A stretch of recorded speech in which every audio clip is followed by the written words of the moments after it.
institutrice, jeune institutrice, et il se trouve que vous avez été nommée à Royan. À Royan, exactement. Est-ce que vous pouvez nous en parler de cette nomination? C'est une nomination tout à fait dans les règles, venant de l'inspecteur d'académie, au collège Jules Ferry, qui était un immense bâtiment, dont j'ai souvenance, avec une pouponnière, on disait une pouponnière, les classes élémentaires, et un CEG. Un CEG. J'ai vécu là pendant 3 mois, dans une famille qui m'a hébergée, une famille que mes parents connaissaient, qui m'ont très bien reçue, avec chaleur, essayant de me faire oublier cette situation qui était un peu anormale, disons.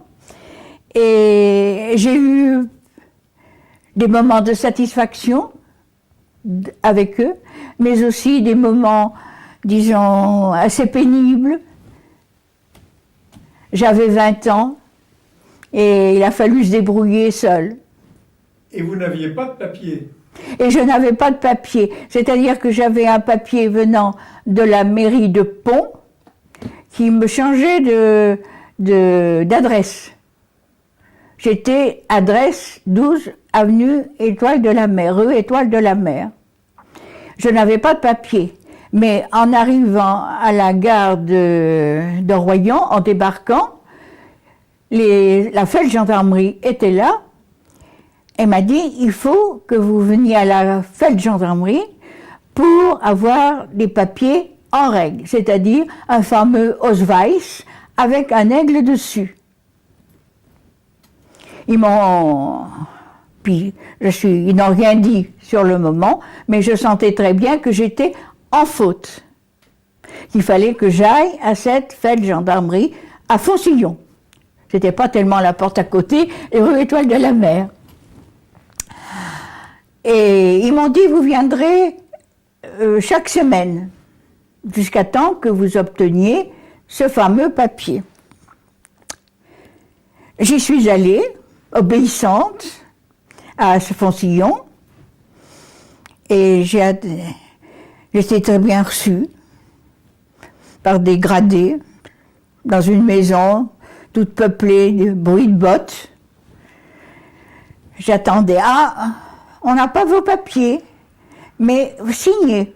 Alors je signais, et je m'en allais, je retournais, ou travailler, ou chez mes amis. Mais je n'étais pas tranquille, parce qu'il y avait des rafles. On sentait on sentait qu'il y avait quelque chose, forcément, c'était l'occupation. Et puis, pendant 3 mois, je suis allée chaque semaine. La dernière, c'était toujours le même rythme. On n'a pas vos papiers. On va les avoir. Mais le temps durait. Je voulais aller voir mes parents à Pont. Mais je pouvais partir, mais je ne pouvais pas rentrer à cause de la feldgendarmerie et à cause que je n'avais pas mes papiers. Alors on avait trouvé un moyen. Je vous disais, on n'a pas de pétrole, mais on a des idées. À la gare de Pont, mon père, qui travaillait, avait un ami, un Alsacien, un employé alsacien, qui travaillait à Pont, mais qui allait très souvent travailler à Royan, à la SNCF, quoi. Il m'a dit, on va arranger ça. Mais cet Alsacien avait un gros défaut, il avait un nom imprononçable pour des oreilles saintongeaises. On l'avait appelé Monsieur Durand. Alors, quand j'allais à Pont, je pouvais sortir. Et pour rentrer, Monsieur Durand m'attendait à la gare de Royan. On avait convié, on avait discuté des heures des trains, de tout.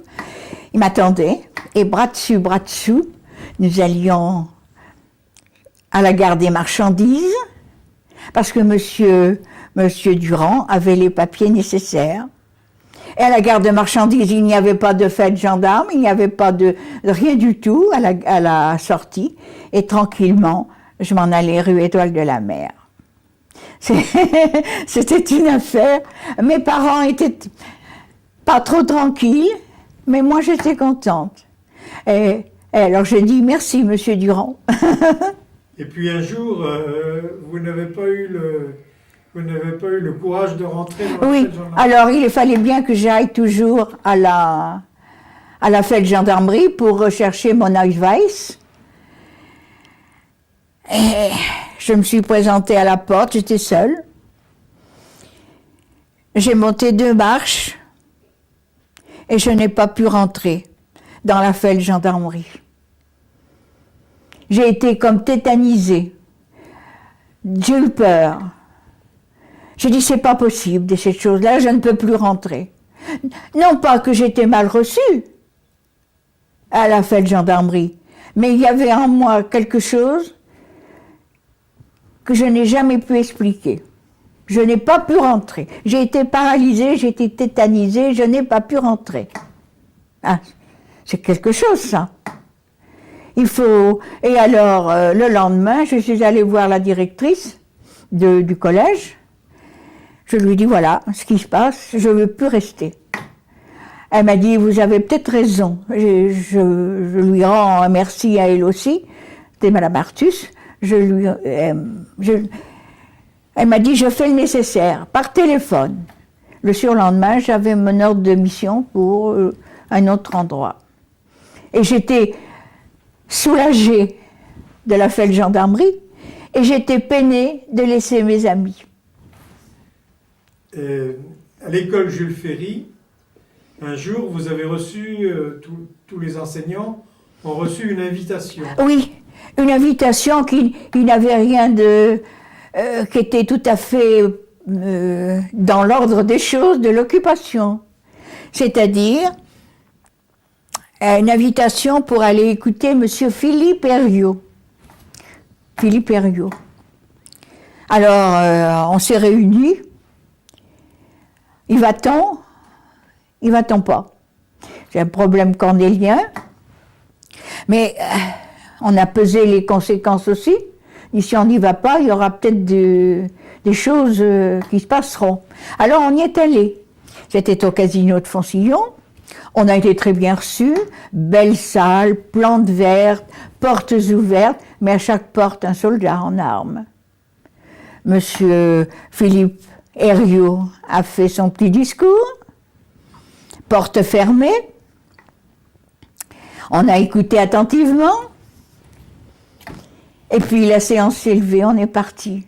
Mais on avait oublié les paroles de Monsieur Herriot. Il vous est arrivé d'avoir des alertes à l'école. Oui, des alertes. Vous pouvez nous raconter? Des alertes. Personnellement, je suis restée dans ma classe. Et qu'est-ce qu'on faisait? Eh bien, on chantait. Des chansons d'enfants, qui étaient très contents d'ailleurs, mais qui ne percevaient pas de bruit, surtout ces bruits de passage d'avion ou d'éclatement de la DCA. C'était pour ne pas leur faire peur. L'école maternelle devait descendre dans un abri, mais je n'en ai pas souvenir. Je n'en ai pas souvenir. Et vous vous souvenez de l'exposition de l'école maternelle? Oui, alors très bien. C'était une exposition qui était en l'air depuis quelques années et nous n'avons pas participé, il faut le dire, sincèrement. Mais l'école maternelle y a travaillé pendant certainement très longtemps, peut-être 1 an. Moi, j'ai vu la fin de la chose. C'était du collage, du découpage. C'était un grand tableau sur un mur. Oh, il faisait bien 3 mètres, peut-être, je ne sais pas, un grand tableau. Alors tout a été collé représentant la ville de Royan, avec la plage, des petites maisons, la mer bleue, et dans le coin du tableau, tout à fait à l'entrée du tableau, deux petits bateaux, des bateaux en collage avec des voiles blanches, et c'était classique, c'était du travail classique d'école maternelle. Mais dessous, il y avait une phrase qui était « Le bateau rentre au port après l'orage », qui laisse à réfléchir, en pleine occupation pour Royan. C'est beau, n'est-ce pas? Moi, j'ai trouvé ça sensationnel de la part de l'école maternelle, d'avoir le tableau.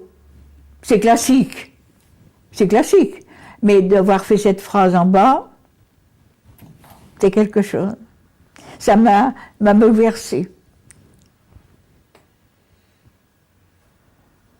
Quand vous étiez à Saint-Hilaire de Villefranche, J'étais aux côtés de Saint-Hilaire, vous vous souvenez avoir vu un jour passer dans le ciel un certain nombre d'avions. Oui. Vous vous souvenez de cette journée? Oui, c'était exactement les Essarts, un petit village perdu dans les bois où nous étions en poste. Et puis un matin, un grand bruit au-dessus de nos têtes, des avions qui passaient à basse altitude, et on regardait, on disait qu'est-ce que c'est, des Messerschmitt? Mais c'était des forteresses volantes, des gros avions qui lançaient des bandes d'aluminium. Bon, on ne savait pas ce que c'était, on voyait simplement de ça. Et puis la terre s'est mise à trembler, et dans le fond, à une quarantaine de kilomètres, il est apparu de grands nuages noirs, très épais, très volumineux, et on s'est posé des questions. Hein, et qu'est-ce qui se passe? On n'a pas su ce qui se passait.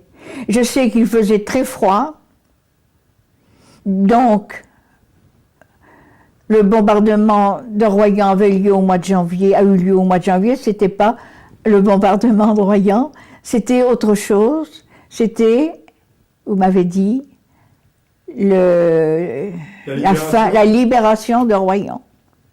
C'était, et alors il est passé des parachutistes, il est descendu des parachutistes,